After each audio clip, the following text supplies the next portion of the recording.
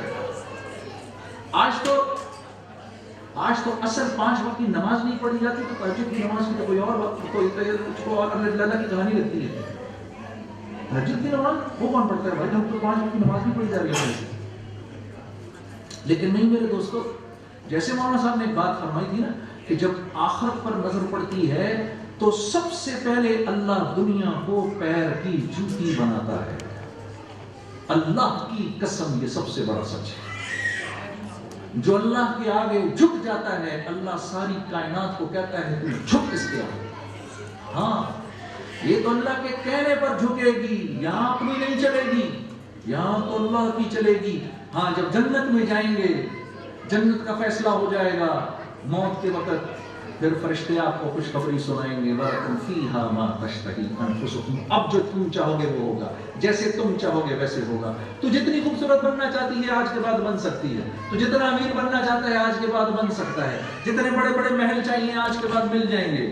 جنت کا بادشاہ بننا ہے بنا دیں گے، حکمران بننا ہے بنا دیں گے. خوبصورت بیوی چاہیے 1 نہیں 2 نہیں 10 نہیں ہزاروں دیں گے. محل چاہیے لاکھوں دے دیں گے. جو چاہیے آج کے بعد ملے گا. دنیا میں تیری نہیں چلے گی، یہاں ماننی پڑے گی. اور دنیا میں مزے کرتے ہی اللہ والے ہیں، باقی سب تو بیچارے ریزگاری کرتے ہیں. تم سارے کسی چکر میں آئے ادھر تو پتہ نہیں یہاں کیا مل جائے گا. اور ہوا کیا؟ آسمان سے گرا کھجور میں اٹکا. وہ دیکھو ادھر بیچارے پاکستانی، وہ سارے سمجھ رہے تم بڑے سوکھے ہو ادھر. ہاں انہیں کیا پتا تمہارا حال. بھائی جان جگہ بدلنے سے زندگی نہیں بدلتی، زندگی بدلنے سے زندگی بدلتی ہے. اللہ کی فرما برداری کرو. ہاں پنڈ دادن خان میں بھی بیٹھو گے تو بادشاہوں کی طرح بیٹھو گے، اور نافرمانی کرو گے تو کتنی بڑی لا فرم کے پارٹنر بن جاؤ بات نہیں بنے گی. کیوں بھائی جان؟ ایسا ہی ہے نا؟ ہاں ایسا ہی. تو ماننی پڑے گی، یہاں ماننی پڑے گی. جیسے کہا جا رہا ہے ویسے کرنا پڑے گا. آپ یقین کرو دنیا کا جو کچھ آپ کہہ سکتے ہیں اللہ کی طرف سے، جو نعمت آپ سمجھ سکتے ہیں وہ ایک وقت میں میرے پاس تھا. لیکن بے چینی تھی کہ بڑھتی جا رہی تھی، یہاں تک کہ میری راتوں کی نیندیں اڑنا شروع ہو گئی. پریشان شدید ڈپریشن کا میں شکار ہونا شروع ہو گیا کہ میں کہتا تھا میرے پاس دولت بھی ہے، میرے پاس نام بھی ہے، شہرت بھی ہے، میرے پاس چیزیں بھی ہیں، گاڑیاں بھی ہیں، محل بھی ہے، گھر بھی ہے، بیوی بھی ہے، بچے بھی ہیں. تو پھر یہ کیا ایک بے چینی ہے اندر جو نہ مجھے سونے دیتی ہے نہ مجھے سکون سے بیٹھنے دیتی ہے. 2-3 مہینے سے یہ سلسلہ شروع ہو گیا. یہاں تک کہ میں نے اپنے دوست سے کہا کہ یار مجھے بتاؤ، مجھے سمجھ نہیں آ رہا میرے ساتھ کیا ہو رہا ہے. تو میں ابھی اینٹی ڈپریشنس، مجھے ڈاکٹر نے کہا کچھ بھی نہیں ہو رہا، تمہیں ڈپریشن ہو رہی ہے، اس عمر میں ہوتی ہے، اس عمر میں یو گو تھرو ڈپریشنس۔ میں نے کہا اچھا یار بھائی سبھی گزرتے ہوں گے، تو میں نے کہا ٹیبلٹ لے لیتا ہوں۔ تو میں ابھی اینٹی ڈپریشنس میں نے لینے کا ارادہ کیا کہ میرا یہ دوست آیا، مولوی طارق جمیل صاحب آئے ہوئے تھے کراچی کے اجتماع پر، اس نے میری 1997 میں سپٹمبر 1997 میں مولانا سے میری ملاقات کر رہے تھے۔ اب وہ مولانا سے میری ملاقات اتنی عجیب تھی کہ اللہ نے احسان کیا کہ میرا ان کا کچھ، اللہ نے قلبی ایک تعلق میرا ان کا کچھ بن گیا جو آج دن تک اللہ کے فضل سے موجود ہے۔ تو جو میرا دوست مجھے لے کر گیا ان کے پاس، اس کا نام بھی جنید تھا۔ اب میں مولانا سے جب ملنے گیا تو اللہ کی شان، مولانا اکیلے بیٹھے تھے، تو میں مولوی صاحب کے پاس میرا دوست لے کر گیا، بلکہ میرے دوست نے اندر داخل ہو کے مولانا سے اجازت دی، مولانا میرا ایک دوست آپ سے ملنا چاہتا ہے۔ تو مولانا نے پوچھا کون؟ کہا جی اس کا نام ہے جنید جمشید۔ تو مولوی صاحب نے کہا جنید جمشید، بلاؤ اس کو اندر۔ اور میں تھوڑا سا حیران بھی ہوا کہ بھائی مولوی اس کو کیا پتا میں کون ہوں، جی کیا یہ بھی گانے سنتا ہے؟ جی تو میں اندر گیا اور میں نے وہی اپنی جینز اور میری ٹی شرٹ تھی، لمبے لمبے میرے بال تھے، تو اب میں گیا اور میں جا کے بیٹھ گیا مولانا کے سامنے۔ جیسے میں ایسے بیٹھا ہوں، یہ میں بیٹھا ہوں، یہ اگر یہ سمجھے یہ مولانا اس طرف ہے، تو مجھے انہوں نے ایسے دیکھنا شروع کیا، تو میں ذرا انکمفرٹیبل سا ہو گیا۔ تو میں نے کہا جی مول صاحب خیریت، کیسے مجھے کیوں دیکھ رہے ہیں؟ کہتے ہیں تیرے بڑے بڑے بورڈ میرے شہر میں لگے ہوئے ہیں۔ وہ کرسی کے میرے بورڈ لگے ہوتے فیصلہ آباد میں، اور میں ان بورڈوں کو بڑے دنوں سے دیکھ رہا ہوں۔ آج میں کراچی آ رہا تھا تو میں نے اللہ سے یہ دعا کی، یا اللہ کیا یہ نہیں ہو سکتا کہ اس نوجوان سے میری ملاقات ہو جائے اور تو میرے سامنے بیٹھا ہے۔ تو میں نے کہا مجھے یہ بتائیے مولوی صاحب، میری عمر کا ایک نوجوان، میری 30 یا 31 سال عمر تھی، 32 سال، میری عمر کا نوجوان جس دولت، شہرت، نام کا تصور بھی نہیں کر سکتا، وہ سب میرے پاس موجود ہے، پھر بھی میں اندر سے بے چین ہوں۔ میں آپ کو مولانا کا جواب بتاتا ہوں۔ تو مولانا کا بات یہ ہے کہ تجھے چوٹ لگی ہے سیدھے گھٹنے پر اور تو مرہم لگا رہا ہے الٹے گھٹنے پر۔ میں نے کہا جی کیا مطلب؟ تو فرمانے لگے دیکھو اللہ نے انسان کو 2 چیزوں سے بنایا ہے، غور سے سنیے گا میرے بھائی، اللہ نے انسانوں کو 2 چیزوں سے بنایا ہے، ایک جسم سے بنایا ہے، یہ مٹی کا ہے، ایک روح سے بنایا ہے جو اللہ کا امر ہے، ٹھیک؟ تو اگر جسم کیونکہ مٹی کا ہے تو اللہ نے اس جسم کی ہر ضرورت کو مٹی میں رکھا ہے، جو کھانا تو کھاتا ہے، جو پانی تو پیتا ہے، جس گھر میں تو رہتا ہے، جو کپڑے تو پہنتا ہے، اور تیرے بھائی بہن، ماں باپ، عزیز و اقربا، رشتہ دار جو بھی ہیں، یہ سب بھی کیونکہ مٹی سے ہیں، تو بھی مٹی سے ہے، جسم کی ہر ضرورت مٹی سے ہے، ایک دن اسی مٹی میں جا کے تو نے مٹی ہو جانا ہے۔ پھر فرمانے لگے روح اللہ کا امر ہے، یہ آسمانوں سے آئی ہے، تو اس کی خوراک بھی زمین میں نہیں آسمانوں میں ہے۔ تو میں نے کہا جی اس کی خوراک آسمانوں میں ہے، اس کی خوراک کیا ہے؟ کہا آسمان سے ہی قرآن اترا، آسمان سے ہی اللہ کے احکامات اترے، آسمان سے ہی نبی کی زندگی اتری، آسمان سے ہی نبی کی سنت اتری، تو یہ اس روح کی خوراک ہے، یہ جب تک تو اس کو دے گا نہیں یہ بھوکی رہے گی، اور یاد رکھ کہ دل کے سکون، چین، اطمینان کا تعلق روح سے ہے، جسم سے نہیں ہے، اور تیری روح تو بھوکی ہے، اب یہ چیختی ہے اپنی بھوک مٹانے کے لیے، تو تیرے سر میں درد ہوتا ہے، اس درد کو چھپانے کے لیے تو دوائیاں کھاتا ہے، تو دماغ کا تو کوئی قصور نہیں ہے۔ پھر فرمانے لگے اگر میں تجھ کو ایک کمرے میں 4 دن کے لیے بند کر دوں، سونے کا محل ہے، تو تو کیا کرے گا؟ میں نے کہا جی میں ایسی باتیں کہوں گا، مجھے نکالیں، مجھے کچھ کھانے کو دیں۔ کہا یہی تیری روح تجھ کو کہتی ہے کہ مجھے اچھے اچھے کپڑوں میں مت لپیٹو، مجھے بڑی بڑی گاڑیوں میں مت بٹھاؤ، کہ یہ میری ضرورت نہیں ہے، مجھے بڑے بڑے محلوں میں لے جا کر مت بٹھاؤ، یہ میری بھوک نہیں پوری کریں گے، میری بھوک پوری ہوگی وہاں سے جہاں سے میں آئی ہوں، میری بھوک وہاں سے پوری ہوگی۔ تو میں اندر سے بالکل ٹوٹ گیا اور وہیں دھاڑے مار مار کے میں نے رونا شروع کر دیا۔ مجھے آج بھی یاد ہے، ایسے توزانوں بیٹھا تھا، وہیں سامنے گر گیا اور ایسے سر مارنے لگا، ہائے میری زندگی، ہائے میری زندگی۔ اور جتنا میں روئے جاؤں اندر سے میں اچھا فیل کیے جاؤں، ہوتا ہی رہا 4 5 6 منٹ میں ہوتا ہی رہا۔ اس کے بعد میں نے سر اٹھایا، مجھے ایسے لگا جیسے میرے اندر سے کسی نے منو وزن نکال دیا۔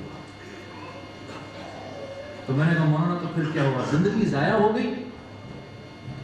نہیں، زندگی ضائع نہیں ہوئی۔ میں نے کہا وہ کیوں؟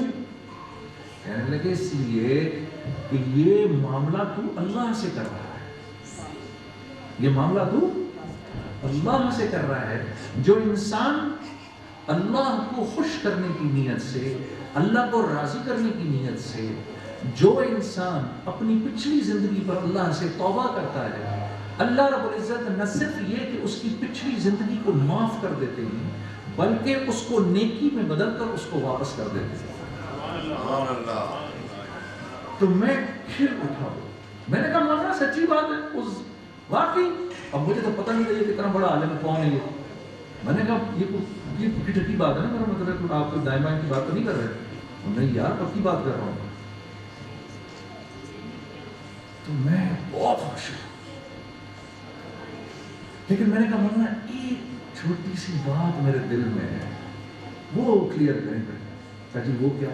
میں کہا جی میں نے ساری زندگی سنا ہے موسیقی روح کی غذا ہے بھائی، ہے کہ نہیں؟ کیوں میری بہنوں؟ دیکھو سب کہہ رہی ہیں، ایک نے توبہ نہیں کرنی ہے نا، نہیں کرنی نا، بول دے نہیں کرنی تاکہ میں تو کم از کم مطمئن جاؤں ادھر سے، ہے جی؟ نہیں چھوڑیں، وہ پھر ڈراموں کا کیا ہوگا، وہ کون دیکھے گا؟ اگر آپ نے چھوڑ دیے ڈرامے دیکھنے تو ٹی وی چینل بند ہو جائیں گے سارے، وہ اے آر وائی بیٹھا رہتا ہے، یہ دیکھو یہ تو روک پٹنا شروع کر دیں گے۔ ہاں دیکھیں گے نا ڈرامے انشاءاللہ باقاعدگی سے، ہاں توبہ کریں گے، الحمدللہ اللہم لک الحمد ولک الشکر۔ اگر آپ میں سے کسی نے گانے کی آواز سننا چھوڑ دی، آپ کو اندازہ نہیں آپ کے ساتھ کیا ہو جائے گا، زندگی ہی بدل جائے گی۔ یہ تو گانے کا زہر لتا پھتا کانوں میں گھسا، دماغ میں گھسا، اندر گھسا ہوا، یہاں تک سینے تک گیا ہوا، اندر دل کے اندر گھسا ہوا ہے۔ یہ وہ زہر ہے کہ اس سے کاری زہر ہے ہی کوئی نہیں، اتنا کاری زہر ہے۔ یہ بنانے والا بتا رہا ہے، میں موسیقی بناتا تھا، میں آپ کو بتا رہا ہوں، اس سے کاری زہر کوئی نہیں۔ شیطان نے اللہ سے کہا اے اللہ تیرا منادی تو ہے کہ مؤذن ہے، میرا منادی کون ہے؟ تو اللہ رب العزت نے فرمایا کہ گانے والا۔ یہ مجھے بڑی طرح صاحب نے یہ حدیث قدسی سنائی، میں نے کہا مطلب کیا مطلب؟ کہنے لگے دیکھو اذان جب دیتا ہے، ابھی بھائی نے اذان دی تھی، اللہ اکبر اللہ اکبر، یہ مکمل دعوت ہے، مکمل دعوت ہے، لیکن یہ مقصد نہیں ہے، مقصد اس کے پیچھے کھڑے ہونے والی نماز ہے، ایسا ہی ہے نا۔ لیکن یہ بول ایسے بول ہیں، ان کو سن کے شیطان بھگتا ہے، لیکن جیسی نماز شروع ہوتی ہے آپ کے بیچ میں کھڑا ہو جاتا ہے۔ ہاں تو یہ دعوت کے جو بول ہیں یہ دراصل ایک بہت بڑی نیکی کو زندہ کرنے کے لیے ہے۔ اسی طرح شیطان کا مقصد آپ کو گانا سنوانا نہیں ہے، شیطان کا مقصد آپ کو گانا سنوانا نہیں ہے، اس گانے کے بعد جس برائی میں کھڑا ہونا ہے اس برائی کے لیے تیار کرنا ہے۔ ہم اسی فیلڈ سے ہو نہیں سکتا گانے والا شرابی نہ ہو، اللہ نے مجھے بچایا، یہاں کوئی تعریف نہیں کر رہا میں، اللہ نے بچایا، اللہ نے بچایا، یہاں تک تو ہوٹل تک تو آج آ گئی تھی، بچا لیا اللہ نے۔ میری بیوی نے، میرا چھوٹا سا بچہ تھا، میری ابھی بھی شادی ہوئی تھی، ہم گانے کی لائن میں بہت آگے نکل گئے تھے، 1 سال ہو گیا تو شادی کو اللہ نے بیٹا دیا۔ میری بیوی نے ایسے بیٹے کو لا کے میرے قدموں میں رکھا اور کہا اس کو غور سے دیکھ لیں، اگر کسی دن آپ گھر آئے اور آپ کے منہ سے مجھے شراب کی بو آئی، میں اللہ کی قسم اس کی گردن پہ چھری پھیر دوں گی۔ میرے تو جان نکل گئی تھی۔ اگر آپ شراب پی کے کبھی گھر آئے، میں اور بات نہیں کرتی آپ سے، تو میں تو ویسے ہی کہا اللہ کا تو میں نہ اللہ نہ میرے دائیں تھا نہ بائیں تھا، اللہ کو تو میں اتنا ہی پتا تھا اللہ ہے کہیں، واقفی تو کوئی نہیں تھی۔ وہ بچے کے مر جانے کے ڈر سے میں نے کہا کہیں واقعی نہ کر دے، تو شراب نہیں پی، ورنہ نہیں ہو سکتا کوئی گانے والا شراب نہ پی، وہ گا ہی نہیں سکتا، وہ نہیں گا سکتا۔ ہر برائی بدرجہ اتم ہوتی ہے ہر گانے والے کے اندر، یہ بدقسمتی کی بات ہے۔ جب سننے والے پر اتنا اثر ہے تو سوچو گانے والے کا کیا حشر ہوگا۔ اسی لیے آج آپ ویسٹ کے اندر ان لوگوں کو اس طرح تباہ ہوتے ہوئے دیکھتے ہیں۔ یہ مت بولا کرو گانا سننے سے کیا ہوگا، خدا کا واسطہ دیتا ہوں، وہ ہوتا ہے جس کا پتہ بھی نہیں چلتا، اتنا نقصان ہوتا ہے۔ آپ اللہ والوں کی مجلس میں بیٹھیں، ان کے بیان سنیں، ان سے قرآن کی تفسیر پڑھیں، ان سے حدیثوں کے مطالب معلوم کریں، اس کے بعد گھر جائیں، 5 منٹ کا گانا سنا آپ نے، سب صاف ہو جائے گا، یقین ماننا، پوری کیفیت ختم ہو جائے گی، اللہ کے آگے کھڑے ہونے کو دل نہیں کرے گا۔ اس لیے تو اللہ کے نبی نے فرمایا گانا دل میں نفاق پیدا کرتا ہے، گانا دل میں نفاق پیدا کرتا ہے۔ تو میں نے مولانا سے کہا مولانا موسیقی کس کی غذا ہے؟ اللہ خوش رکھے، کسی نے کہا روح کی غذا ہے۔ میں نے کہا کس کی؟ روح کی غذا۔ مولانا نے کہا نہیں، موسیقی روح کی غذا نہیں ہے، موسیقی نفس کی غذا ہے۔ موسیقی کس کی غذا ہے؟ نفس کی۔ یہ نفس کو بے باک کر دیتا ہے، یہ نفس کو بے باک کر دیتا ہے، یہ نفس کو بے حیا کر دیتا ہے، یہ نفس کو بے غیرت کر دیتا ہے۔ جو بند باندھے ہوتے ہیں ہم نے اپنے اوپر حیا کے، یہ سارے بندوں کو ایسے جیسے کہ پانی کا ریلا آتا ہے نا، اڑا کے لے جاتا ہے، چاہے وہ مرد ہو یا عورت۔ یہ سب کچھ میں نے دیکھا، اس لیے کہہ رہا ہوں۔ پھر مولانا نے قرآن کی آیت پڑھی، الا بذکر اللہ تطمئن القلوب۔ مولانا کہا دیکھو اللہ فرما رہے ہیں روح کی غذا تو میرا تعلق ہے، روح کی غذا، ہاں اگر چین اطمینان چاہیے تو تجھے مجھ سے یاری لگانی ہو۔ تو میرے عزیز دوست دیکھ لو ذرا،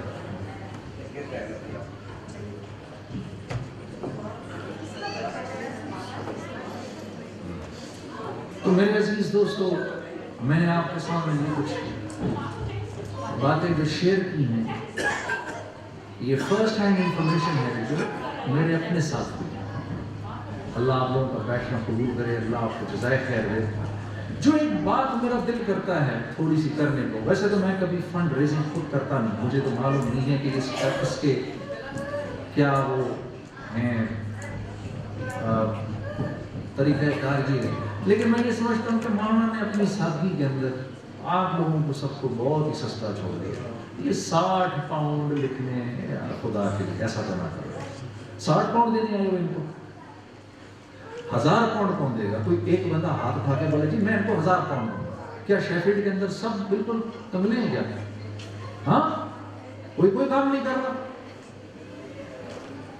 کوئی میں 500 پاؤنڈ دوں گا، میری بہنوں کے پاس سب کے پاس اتنا پیسہ ہے۔ ان میں سے اگر آپ کی کسی سے جھگڑا ہے تو نام لکھیں، موبائل نمبر دیں، اس پہ انشاءاللہ ہم پیسے نکلوا لیں گے۔ ہاں دل کھول کر دیں، کوئی آدمی بولے میں 500 پاؤنڈ دوں گا، میں 1000 پاؤنڈ دوں گا، کوئی ایک ہاتھ کھڑا کرے گا، باقیوں کو بھی شوق پیدا ہے۔ ہاں جی یہ دیکھو نا، یہ مرد کا بچہ، یہ اس 1000 کے 10,000 آنے تمہارے پاس میرے پیارے، حق اور سچ بات ہے۔